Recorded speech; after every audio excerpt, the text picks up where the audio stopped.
In this recording, we are going to talk about something called the gradient involving derivatives of a function of multiple variables. Prior to watching this recording, it is suggested that you look over the part on the notes from Friday before we left for break involving vectors and specifically involving dot product at the end. Now, let's begin. So, as an intro, calculate each dot product. For the first problem, the dot product becomes match up the x components of the vector 7 times 4 plus match up the y components 2 times 5. Adding those together gives 38. The second dot product involves partial derivatives dotted with a vector that involves cosine and sine. If you take this dot product, we get df dx cosine theta plus df dy sine theta. Now this should look familiar. If you calculate the directional derivative below, we use a formula that has the appearance almost identical to the dot product we did above, where we have df dx of the function 3x squared y plus 2xy squared times cosine of pi over 3 plus df dy of the function, which is x cubed plus 2x squared y times sine of pi over 3, which is the angle.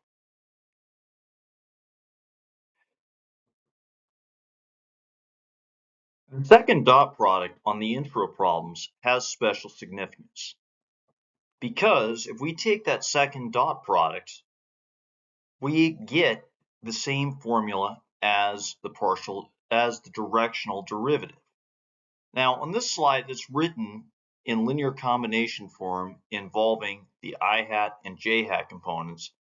However, the idea is the same, and that is to take the directional derivative, we can take a vector where one component is the partial derivative with respect to x, and another component is the partial derivative with respect to y, and we can take the dot product between that and a vector where the I component is cosine of theta and the j component is sine of theta. Now, because of the usefulness of this, we call this first part involving the partial derivative with respect to x times I hat plus partial derivative with respect to y times j hat, we call this the gradient. And we use a symbol of an upside down triangle of f is equal to df dx in the I hat direction plus df dy in the j hat direction. Often this is calculated at a point, so we use the subscript form of the derivative with x and y to allow us to calculate it at a point.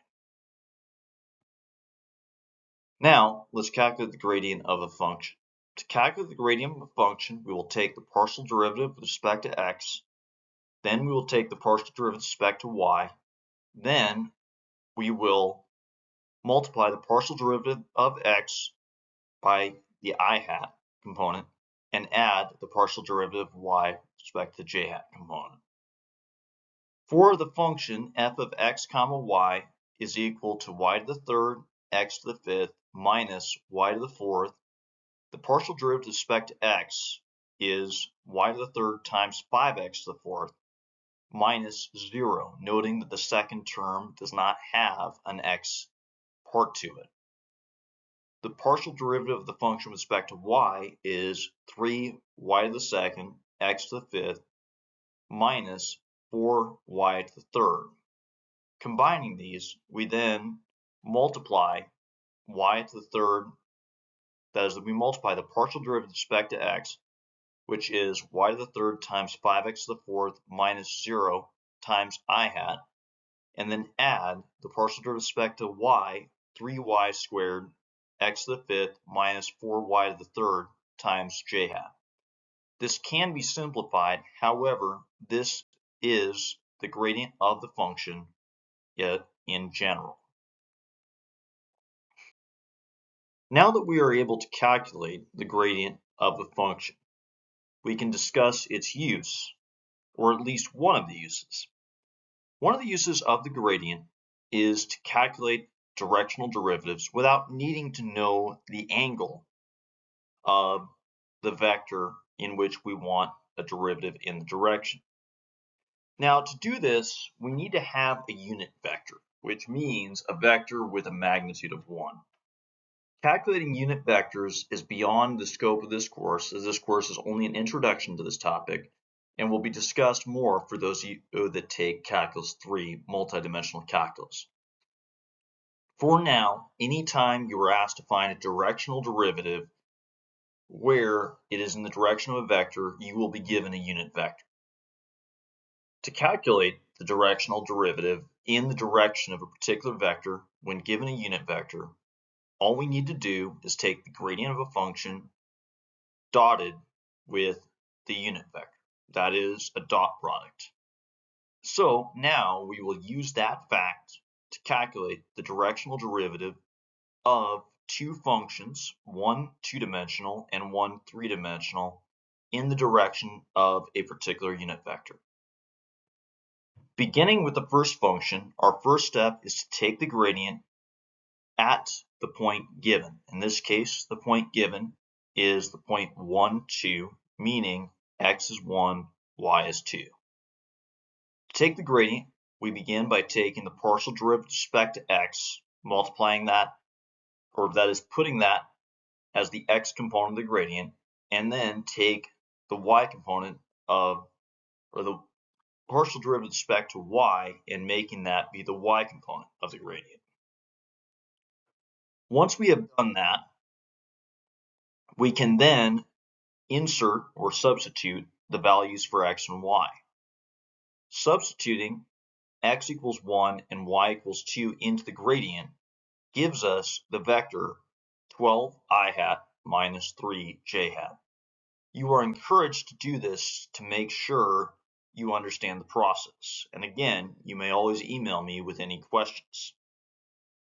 Once we have the value of the gradient at the given points, we then take the dot product between the gradient and our unit vector, which in this case is 3 over 5 in the I hat direction minus 4 over 5 in the j hat direction. You are encouraged to verify this is indeed a vector of magnitude 1. Calculating this dot product gives us 12 times 3/5, which is 36 over 5, minus 3 times negative 4/5, which being minus and negative becomes plus 12/5. Adding these together gives us 48 over 5 and gives us a directional derivative of 9.6 in the direction of the vector 3/5 I hat minus 4/5 j hat.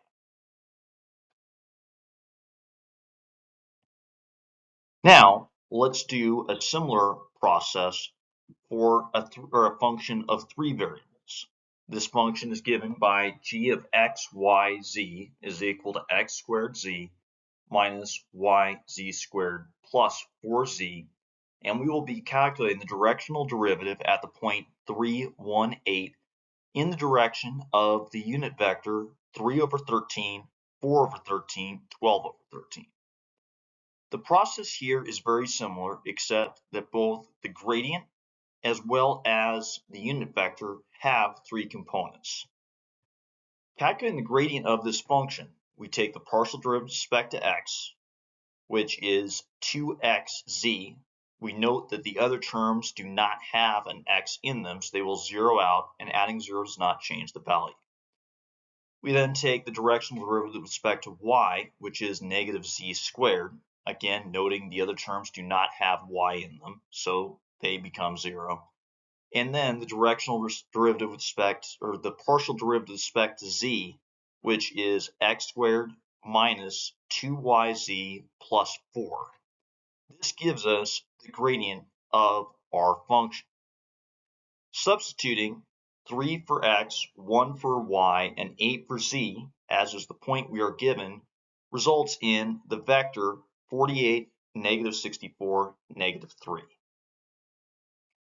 To calculate the directional derivative, we then take a dot product of this vector, of the gradient vector, which is 48, negative 64, negative 3, with the unit vector for which we want the directional derivative of 313, 413, 1213.